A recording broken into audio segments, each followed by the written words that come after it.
Welcome to Health, Wellbeing and Lifestyle. Today our first guest is Heather Belle Murphy, a health, life and love coach, and our topic is, does love paradise exist?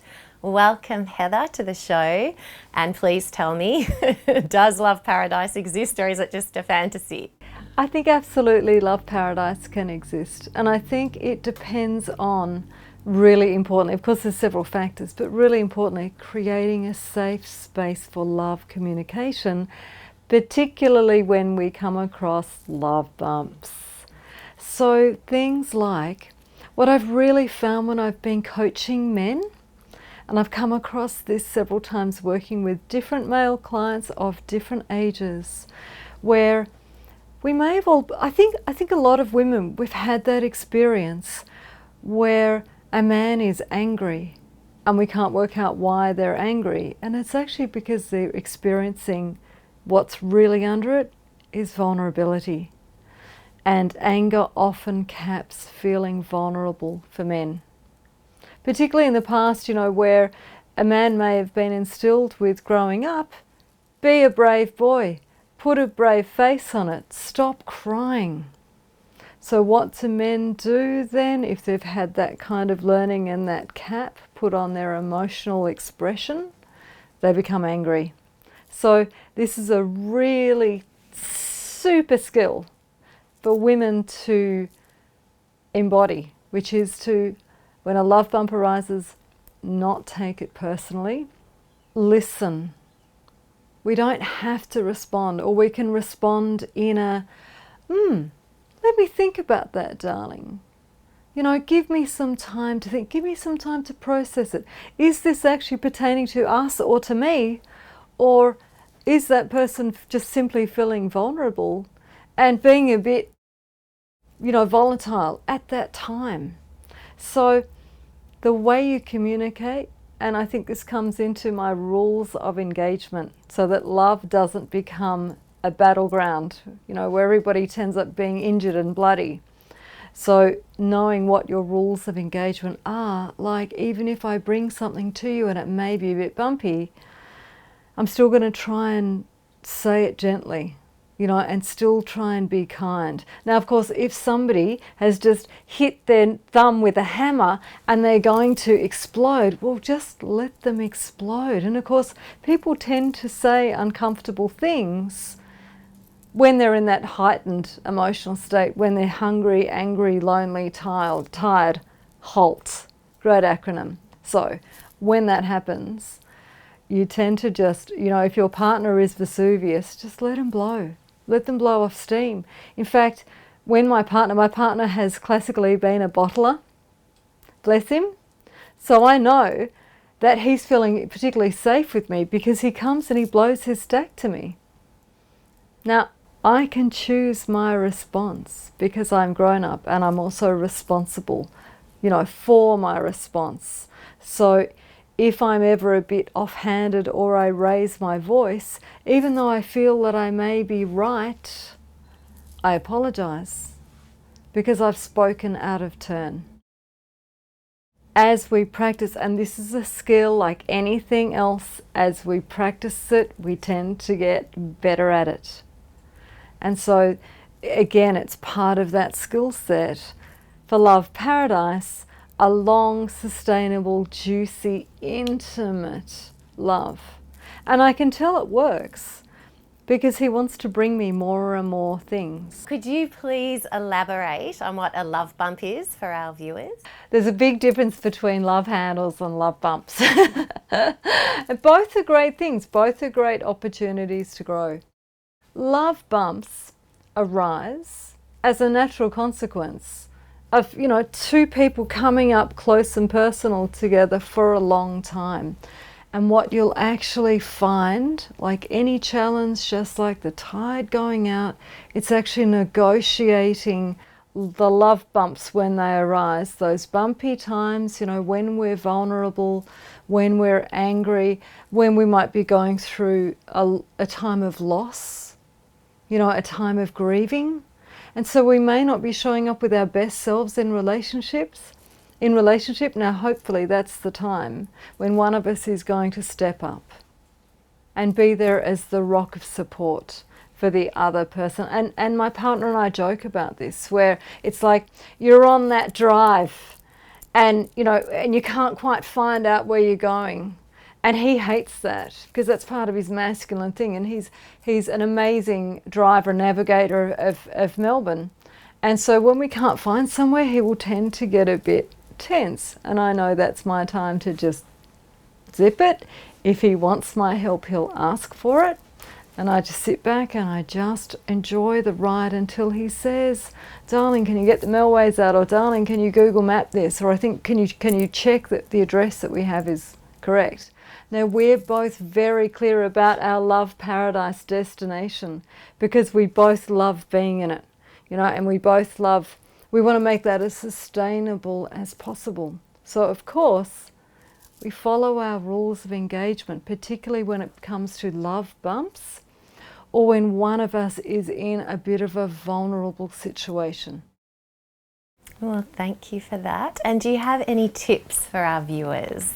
Yes, absolutely. Of course, loving starts with us. If we don't know how to be kind and generous and loving and supporting of ourselves, we're going to find that tricky in relationship. For women, it's necessary that we become the fountain of love and we self-nurture. And that means that in loving ourselves, in honouring ourselves, in respecting ourselves, we're not going to run into that problem of overgiving.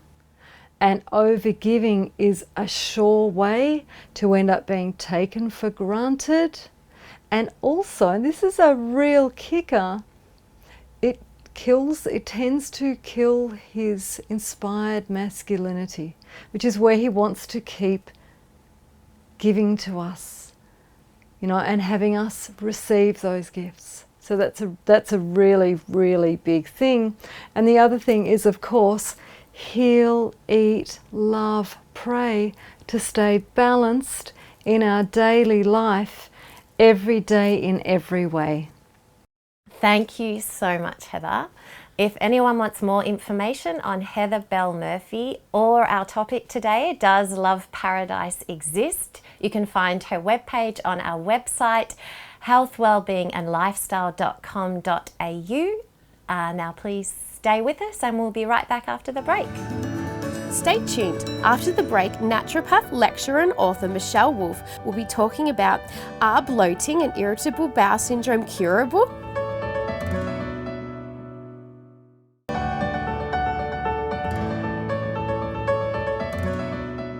Welcome back. Our next guest, Michèle Wolff, is a naturopath, lecturer and author, and the topic we'll be discussing is, are irritable bowel symptoms curable?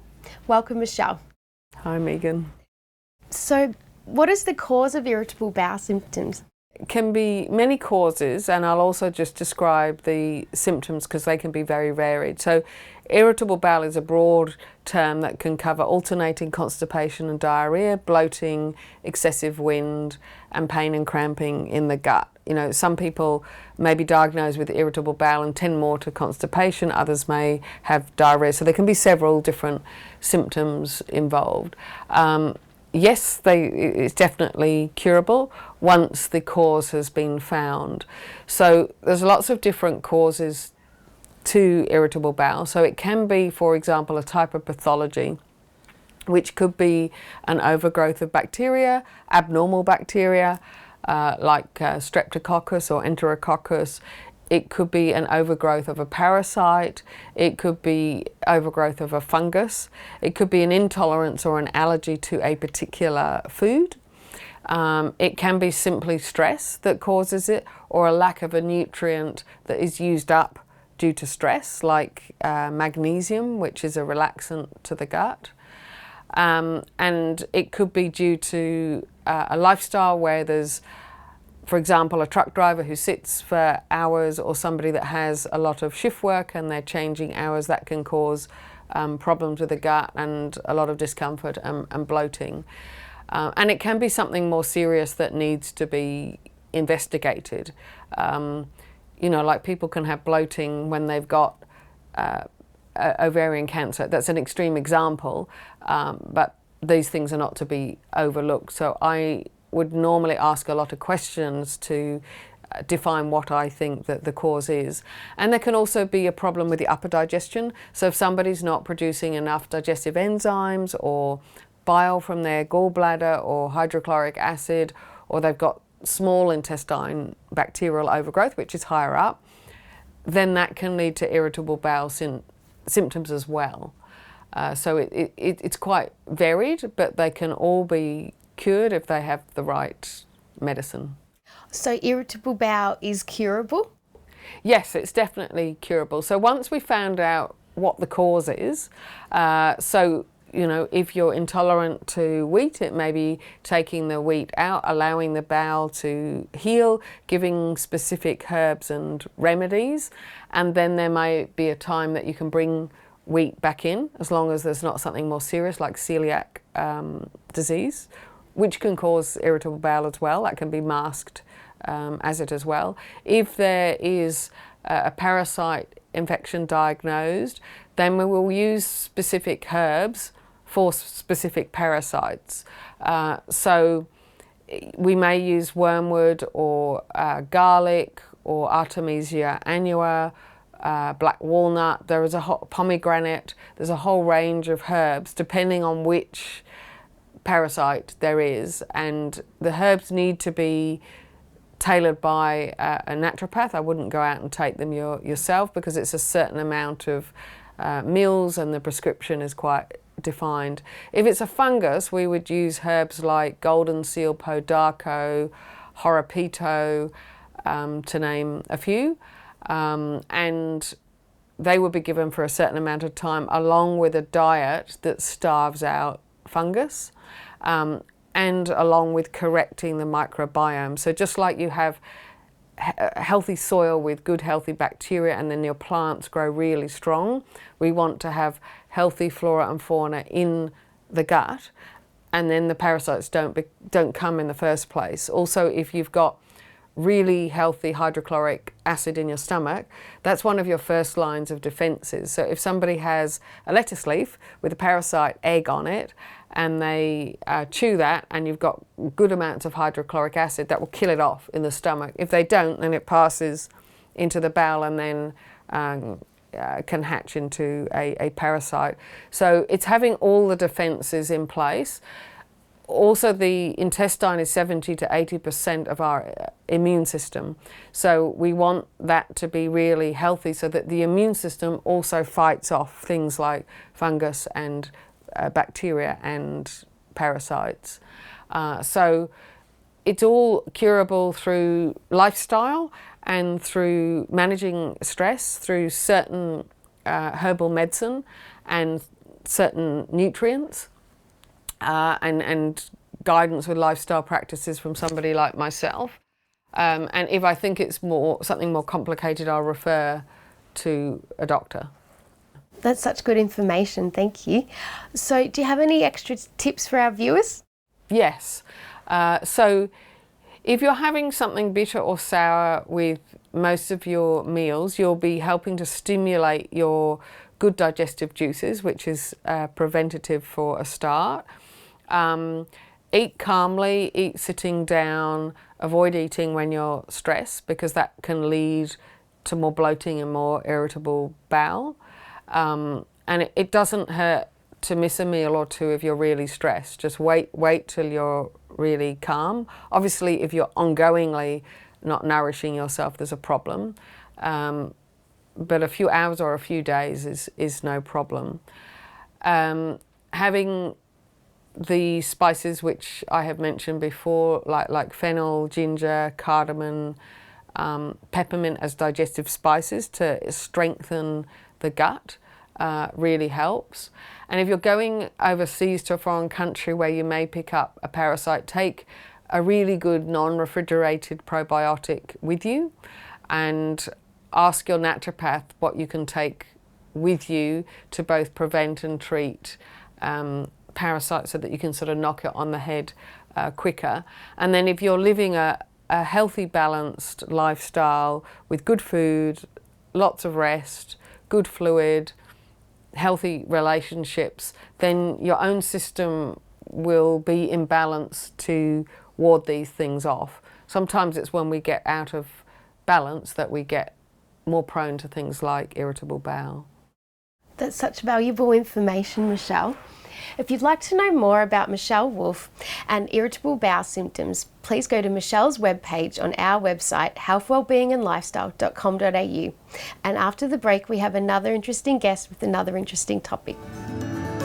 After the break, the integrative health and wellness expert Dr Zara Celik is talking about detoxing your life. Stay tuned.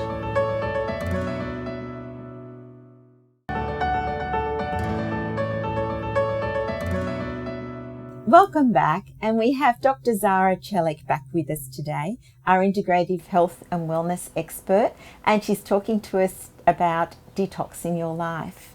So, Dr Zara, what is detoxing your life? Absolutely. So usually when we talk about detoxing life, people usually associate detoxification with a juice cleanse or a fasting experience that may try in their own daily lives. But it is more than that. When I talk about detoxing life, I'm referring to being mindful at mind, body, spiritual, environmental level, and even more. Because what we think, our thought process, what we say, is also contributing to how we feel, and also plays a role also what energy we create and radiate out in our environment, within ourselves, and also in our workspace and with our loved ones. And of course, there's the detoxification of the physical body, which is, detoxing and giving a break to your organs. And, again, when it comes to detoxing at physical level, it is by individual. So I will encourage people to see what suits their needs, and to work on detoxing the physical body at that level.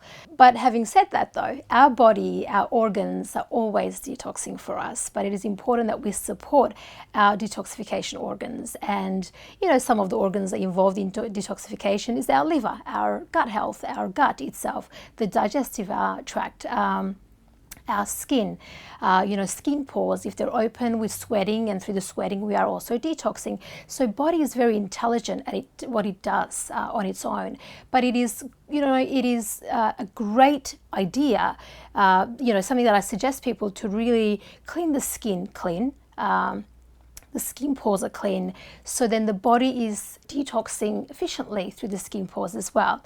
It is also a good idea to pay attention how your digestive health is performing, like we did in our last interview, as well as how the liver is doing, and also are we having the right foods to take the load off the liver. Because liver loaders could be such as, alcohol or deep fatty fried foods. They can sort of add burden to the liver, which means the detoxification can become sluggish because liver is involved in physical detoxification process. And there is, of course, the lymphatic system when it comes to detoxing at the physical level.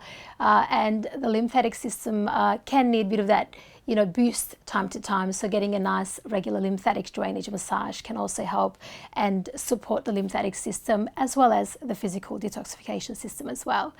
And there's of course the environment that we work in, the environment that we live in. And we pay attention to, do we have enough greens in our environment to really help detox the air? Do we open our windows regularly to detox and clean the environment that we live in? Cosmetic products, personal care products come into play a role when it comes to detoxing our lives at environmental level. So the perfume that we put on, shampoos, deodorants, things like that, do they contain certain ingredients?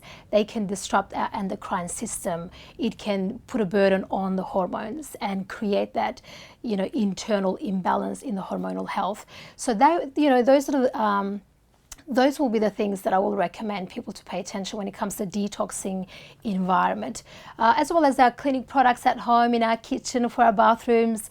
They could contain, toxins, even though we think that we're actually cleaning, it can actually then backfire on us as through the inhalation and through contact with the skin as well. But I always encourage, which is the big one, is to really pay attention to the mind, our thought process, not to hold resentment and to clear that, to balance the mind. And also not to judge, criticize, including ourselves, as well as not to be infatuate with others. So that the whole thing can create imbalance in the mind and also in the individual as well. When you say infatuated with others, can you clarify, give us a little bit of clarity on that? Absolutely. So it's like, you like someone so very much, you only see one side of them and you just admire that one side of them so much that you instantly want to become that individual. You want to live like that individual. And then that makes you not authentic because you're not living your authentic self. You're not being your authentic self. And that can create imbalance in the mind and put us more in the immanent mind. And the transcendent mind can become imbalanced with the, in relation to our, immanent mind. So we want a good balance there. And to, really, as much as we can, to balance the mind, to operate from that transcendent mind, that creative mind, that authentic, objective mind. So Zara, what would you say would be your top tip for our audience to take with them today? Absolutely. So paying attention to mind, body, our thought process, our nutrition, our environment is very crucial. When it comes to, I just want to add in the nutrition because I didn't say too much on that one. It is important that we take care of our liver and our gut. My favorite one is actually beetroot juice or beetroot salad, and also raw aloe vera. I consume that particularly personally myself. So the beetroot really helps to support the gut health, to move flush toxins out, as well as taking care of the liver. So the other thing will be pay attention to our clinic products at home, be very mindful of what our clinic products can actually create internally in our environment, and also what effect it can have on the external environment for the other livings in the ocean as well. Thank you so much. My pleasure. And for more information on Dr. Zara Celik and detoxing your life, then please go to her webpage on our website, healthwellbeingandlifestyle.com.au. And we'll see Dr. Zara back next time on how to eliminate fatigue. Now we'll finish up for today and we'll see you back next week with interesting guests and topics. If you'd like to know more about our show, please like our Facebook page and subscribe to our YouTube channel.